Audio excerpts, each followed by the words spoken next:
Hello. The designer I will be presenting on today is Emory Douglas. He was a revolutionary artist and designer whose work became the visual voice of the Black Panther Party and the Black Liberation Movement.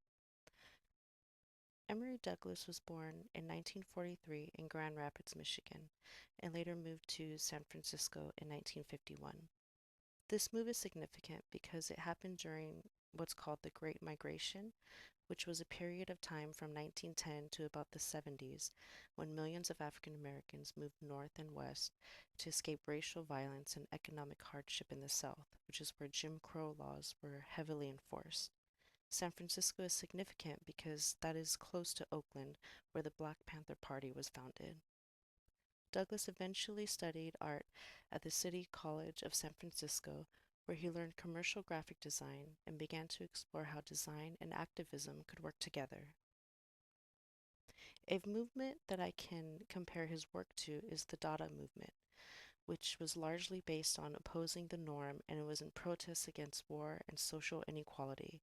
Some of the major characteristics were DIY looking works using collages and photo montage.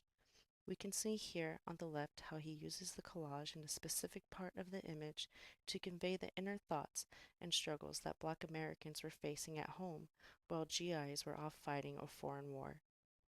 I really like the bold lettering and the different textures used in the background, which give this a complete image where you can imagine the scenery, and that is all in black and white.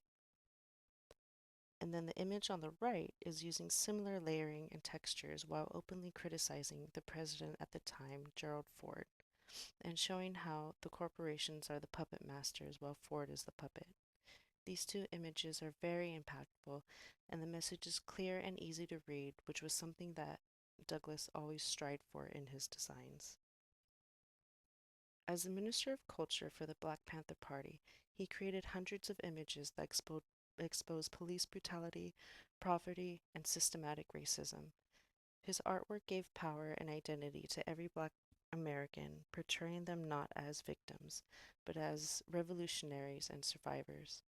For example, the poster on the right honors Fred Hampton, a Panther leader who was unfortunately assassinated by the FBI in 1969. The layout is simple but powerful. The color emits an emotion, and Hampton's expression urgency. The poster on the left is a criticism of the US imperialism and Zionism. The characters and imagery are very easy to understand, and it's very impactful. There have been several artists that influenced Douglas. One was Elizabeth Catlett, whose work celebrated the strength and struggle of Black Americans, focusing on the Black female experience. You can see some of her pieces here.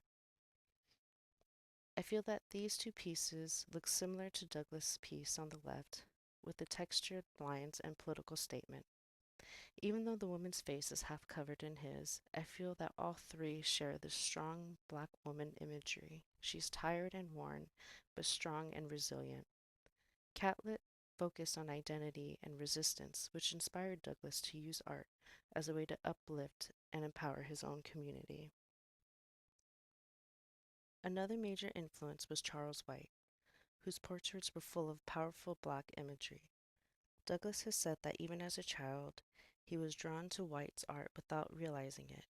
His aunt had a calendar of White's work hanging in her home. He has stated that it greatly impacted him. In Wanted poster number 14, White was inspired by historical runaway slave posters. He has taken those images and created a different narrative of warmth and reflection of the history, illustrating the Black struggle. Here we can see how Douglas took that inspiration into his own work, blending White's human warmth and bold graphic design to communicate strength and pride.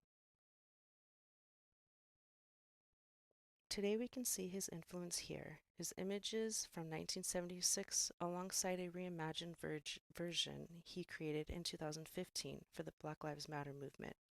The message about justice and equality remains just as powerful now as it was in the 70s. His art transcends time and continues to inspire activism. We can see his influence in pop culture today. On the left, you see his 1969 poster honoring Fred Hampton just after he was assassinated. On the right, decades later, he designed the official movie poster for Judas and the Black Messiah in 2021, a film about Hampton's story. I think it's amazing to see how his visual language of protest was incorporated into the movie's poster as an aesthetic. Emory Douglas is more than an artist. He's a storyteller, a revolutionary, and a designer who turned images into tools for liberation. His work reminds us that art can be both beautiful and deeply political, a voice for the people, and a challenge to the system. Thank you.